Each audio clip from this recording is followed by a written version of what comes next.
Pour suivre votre chaîne Laylan TV, il faut s'abonner, activer la cloche de notification pour recevoir toutes nos nouvelles vidéos. Laylan TV au service de Mame Cheikh Ibrahima Fall. Bismillah, auzubillahi mina sheytaani rajim, bismillahi rahmaani rahim. Yéen bokki jullit yi, yéen bokki taalibe yi, maa ngi fii ci kër Baye Cheikh Ndaw ci ndigalal Serigne Moustapha Ndaw moom Baye Cheikh Ndaw. Bu ngeen déggee kàddu yi nag xew-xew bii na ci sunu kanam pour ñu soññee ci tabaski yi.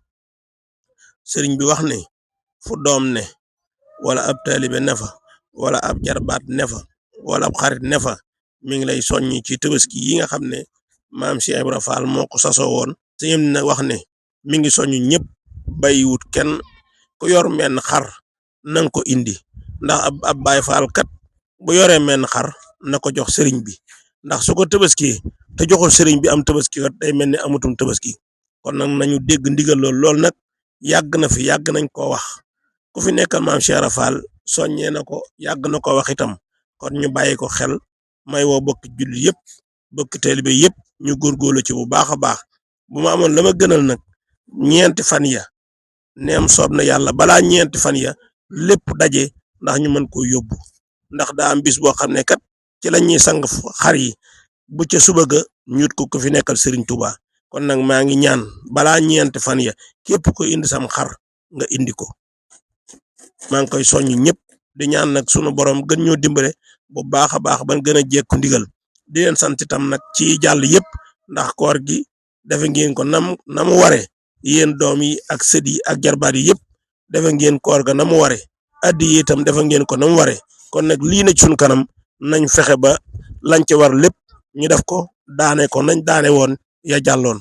Baye Cheikh Ndaw léppam da koo joxoon maam Cheikh Ibra. maam Babacar Ndaw moo njëkk muy waajuru Baye Cheikh Ndaw nekkoon ci biir tërbiya maam Babacar Ndaw ci la Baye Cheikh Ndaw ganee jamono. kon loolu ab liggéey la, ci biir tërbiya baayam ci la ganee jamono.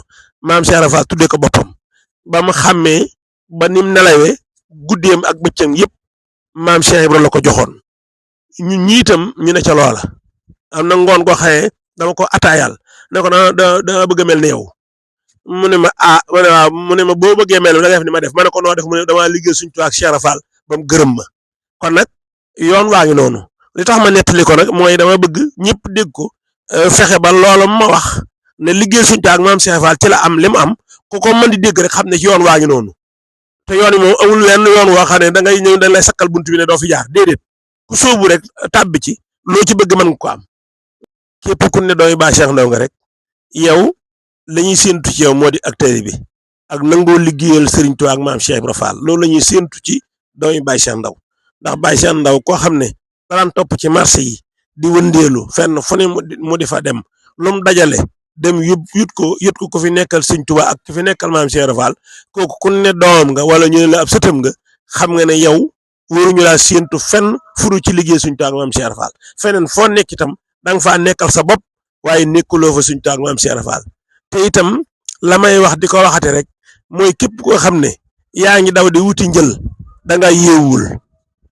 ku daw di wuti njël rek da nga yeewul. njël lu gaaw li mooy liggéey Serigne Touba.